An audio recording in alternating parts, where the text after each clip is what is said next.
বিসমিল্লাহির রহমানির রহিম। আমার ভোট আমি দেবো আলহাজ জাহাঙ্গীর ভাইকে ভোট দেবো।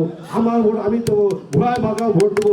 মার্কা নাকি ঘোড়া ঘোড়া ঘোড়া ঘোড়া জনসভার সম্মানিত সভাপতি উপস্থিত রয়েছে আজকের সভার মধ্যমণি কোটাই অভিভাবক কোটাই পরিষদের ভবিষ্যৎ কান্ডারি আলহাজ জাহাঙ্গীর হোসেন খান উপস্থিত রয়েছেন কোটাই আওয়ামী লীগের যুগ্ম সাধারণ সম্পাদক মহিদুল ইসলাম হাজরা আলাদ যুগ্ম সাধারণ সম্পাদক হাজি মোহাম্মদ কামাল হোসেন উপস্থিত রয়েছেন পিঞ্জুর ইউনিয়নের উপজেলা ইউনিয়নের আওয়ামী লীগ সম্মানিত সভাপতি আলাস আবু সাইদ শিকদার জাতীয় নেতৃবৃন্দ অংশ নেতৃবৃন্দ আসসালামু আলাইকুম নমস্কার নেতৃবৃন্দ একটি ইতিহাস বলে আমি আমার বক্তব্য শেষ করবো।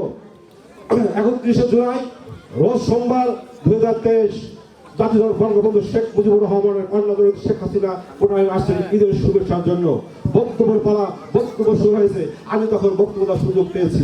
আমার বক্তব্য শুরু শেষে মাননীয় প্রধানমন্ত্রী শেখ হাসিনা মাইক্রোফোন হাতে নিয়ে বললেন, এ জাহাঙ্গীর তুই কিছু বল। সেই মঞ্চ উপস্থিত ছিলেন জাতীয় নেতৃবৃন্দ, সংসদবৃন্দ, কোটা বাবু নেতৃবৃন্দ, সবাই তাকিয়ে রয়েছে জাহাঙ্গীর ভাই আর নেত্রীর কাছে কি বললো। এই হচ্ছে সেই নেত্রী জাহাঙ্গীর, সেই আদরের জাহাঙ্গীর আজকে আমাদের উপজেলা পরিষদের প্রার্থী, তাকে ভোট দিয়ে জয় বাংলা, জয় বঙ্গবন্ধু।